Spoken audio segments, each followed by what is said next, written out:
Good morning, friends from the media. Welcome to today's press briefing. The Chief Executive will first speak before answering questions. Chief Executive, good morning, everyone. Thank you very much for coming to the central government's office. I have a few things to say to you. I will be succinct. I have 4 points to make.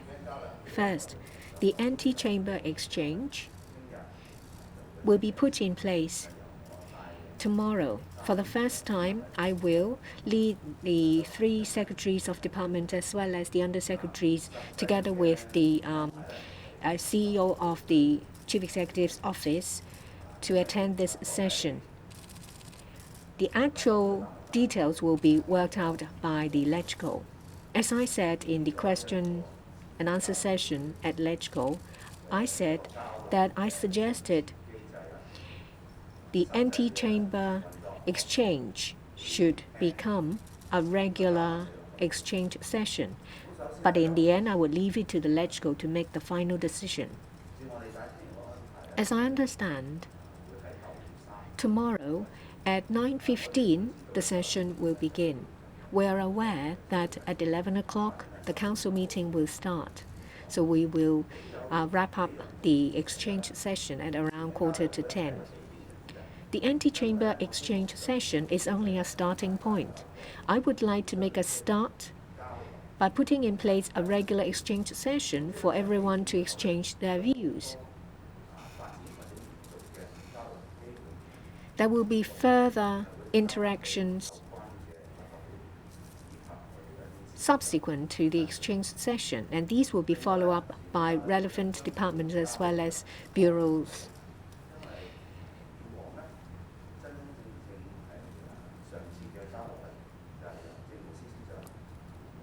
We have a regular exchange sessions in the form of a meeting between the Chief Secretary and the President on a weekly basis.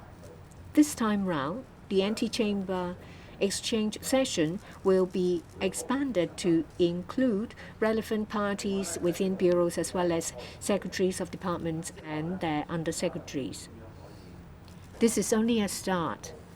As to how the anti-chamber exchange sessions is going to develop, we will be pragmatic. We will continue to make improvements. I will set an example. For the first time in this session, I will show everyone that we will be working on this exchange session. The other thing I'd like to say is about the 4 working groups. On the 7th of July, when I mentioned this at LegCo, within 7 days, that means tomorrow, well, actually today, that will be the first meeting. That includes the underprivileged schools to overcome cross-generational working group, the district coordination working group, the public housing exchange working group, and the land supply exchange group. All 4 of them will convene their first meeting. I am very happy with how actively they've responded. And the third point is that after the EXCO session today, there will be a break. We will announce the date when the next meeting will resume. During the recess, there will be various internal topical groups carrying out discussions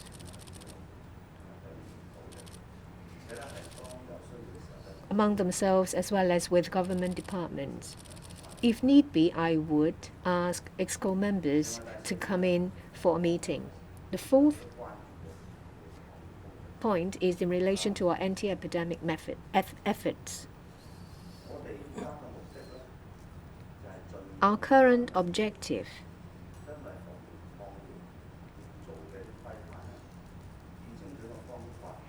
is to adopt precision strategies to minimize the scope of restrictions.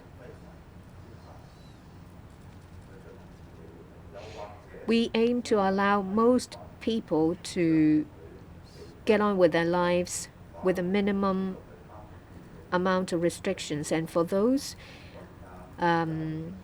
restrictions are required, we would aim at point-to-point arrangements.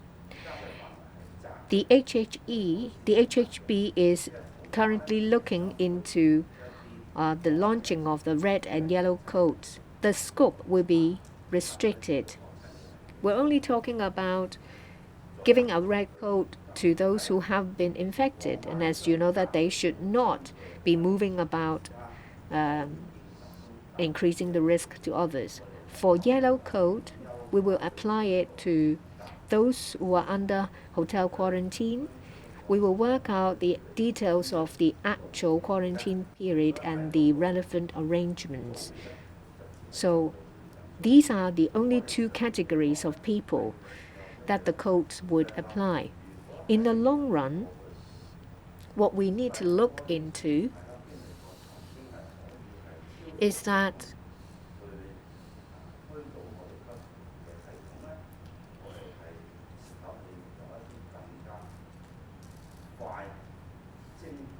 we need to learn from the experience of the fifth wave.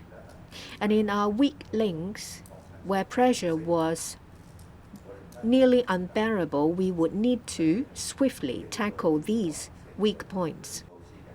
We're now working on possible strategies.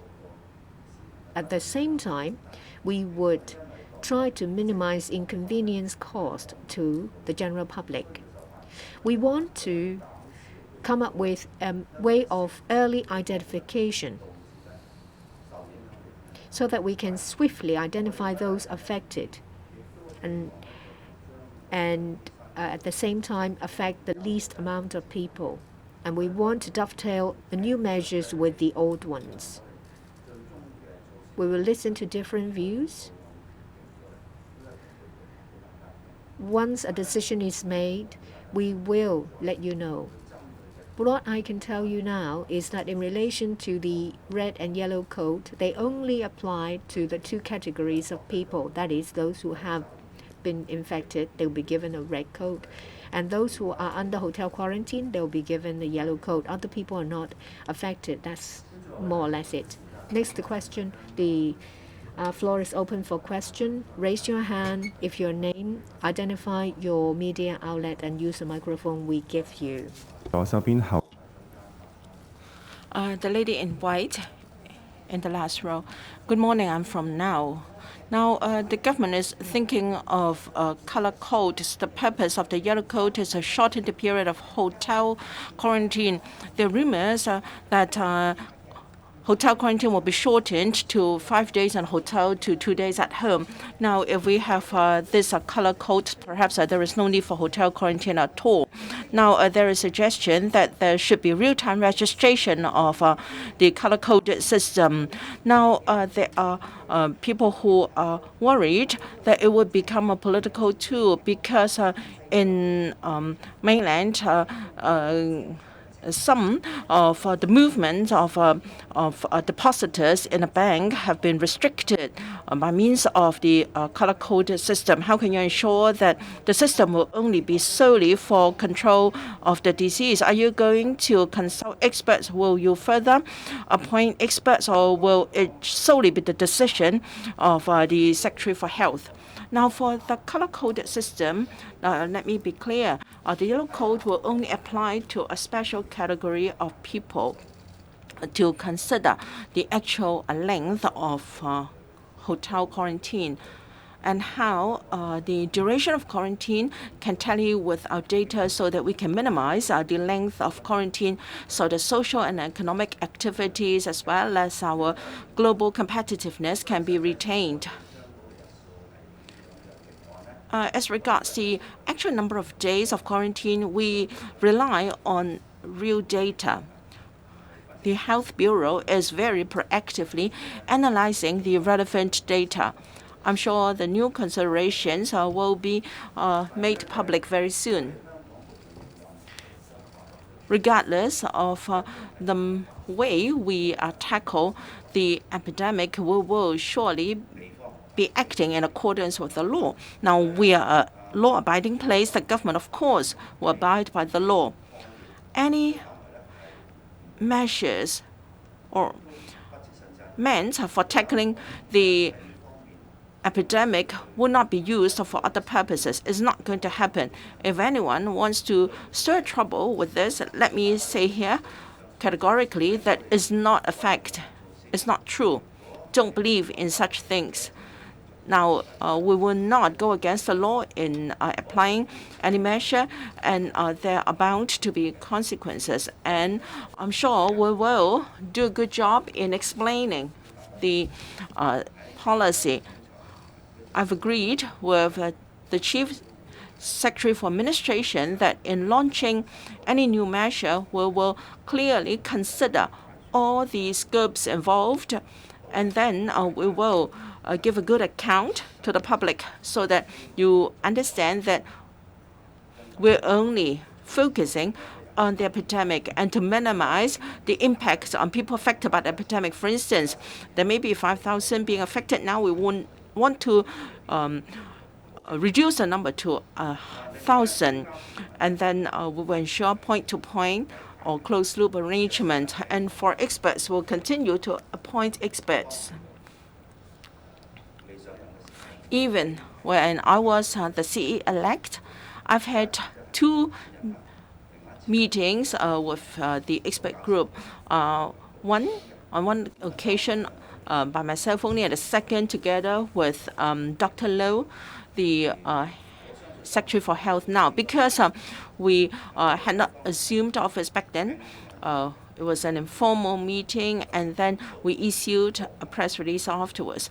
Now, views of experts, scientific data in particular, is very good for our reference, and we will announce the formation of such committee very soon. All right, each can only ask 2 questions in the interest of time. Morning, Mr. Lee. Hong Kong Free Press.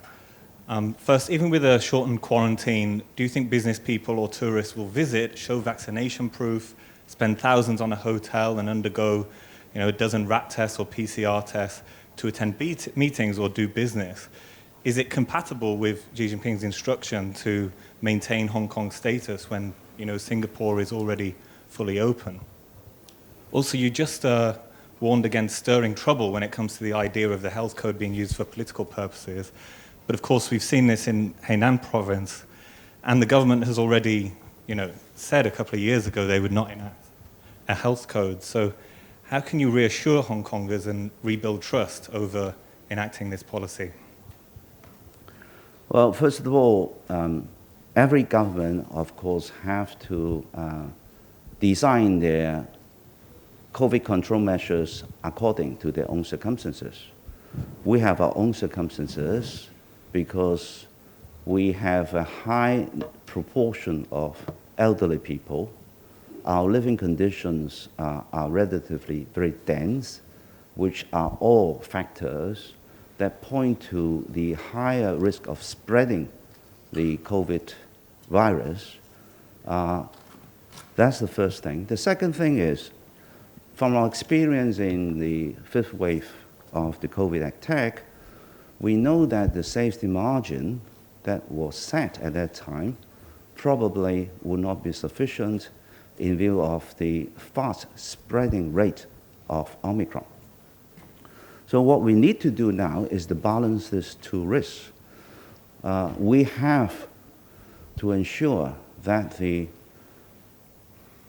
life safety of people who are facing a high risk, such as the elderly, the very young, such as children, and also people who suffer from long-term diseases, in which case their resistance to disease attack is weakened, and also people who are exposed to high risk, such as people in the medical profession. So we have to balance the risk so that we do not have an escalating rate of infected persons that will, first of all, overwhelm our medical system, the hospital system, and secondly, the people who are facing high risk are sufficiently protected. So what we are trying to do is be scientific and precise in our actions so that on the one hand, we can protect people who face such high risks, and at the same time, allow people to come in and out of Hong Kong more easily and more conveniently. That is what we are doing. That is why we are trying to reduce the number of days that a person will have to be isolated in a hotel or quarantined in a hotel so that they can then go about their normal activities. It is a balancing act which is not easy, but has to be taken into consideration based on actual circumstances. That's the first thing. The second thing is the health code, which is being introduced, is only to target two types of people, and they are very specific and small number. First of all, the red code is intended to identify people who have been infected, and they should not be going around to spread the virus. And the second group is also very small and well-defined, which are the people who are now being kept in a quarantine hotel. We introduce this yellow code for them so that when we design measures to allow them to have some limited activities so that business can continue in a much normal way, and we need some identification method. That is the whole purpose of the red and yellow code. And in the long run, I think we have to be realistic of what kind of risks we may be facing. First of all, we can see the figure escalating. Already now it averages at about 3,000. And the figures and the trend indicate that the figures will go up very quickly as well. And the hospitalization rate has already gone up at least by double, from 300 something to 900 something within 1.5 months. So we have to face this reality. That is why we are thinking of designing methods that will be able to allow us to react more quickly, to respond more precisely, and at the same time, allow more people who don't have to be so restrictive in their activities so that normal business can go about and the economy can go about in a much relaxed way. That's the purpose of what we are doing. But of course, we will listen to views, and we will also try to reduce the inconvenience to people, and also we'll make sure that we'll well explain the scope and the method so that people understand why we do it, what benefits they gain, and what are the concerns that they do not have to really bother because there may be some misinformation which we need to address very quickly so that everybody knows what we are doing. Well, in the interest of time, we only allow one more question. The lady in the front row. Good morning, I'm from HK01. On the question of fighting the epidemic, now the expert groups set up by the last term of government, is it still in operation?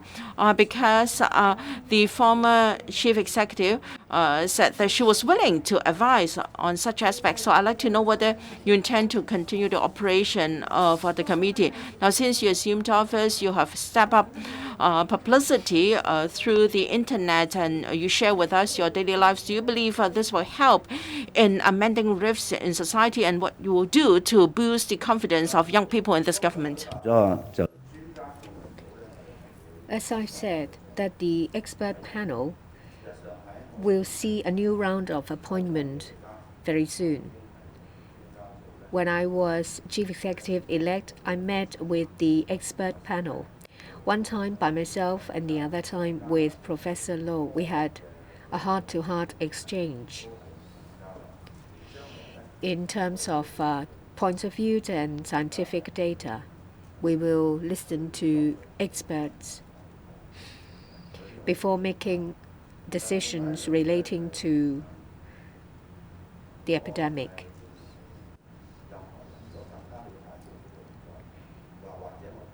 Well, anyone who is conversant with the operation of the government, say for example myself, my personality, what I think about the general public, if we improve understanding, it will be a good thing. Apart from communicating via social media, I've already said that I would reach out to different quarters of our society. One of the things I have to do in preparation for the October policy address is to listen to different views. I myself, the Chief Secretary as well as the Secretary of Department, would listen to different views. So you could see what kind of exchange we have with what groups of people. Thank you.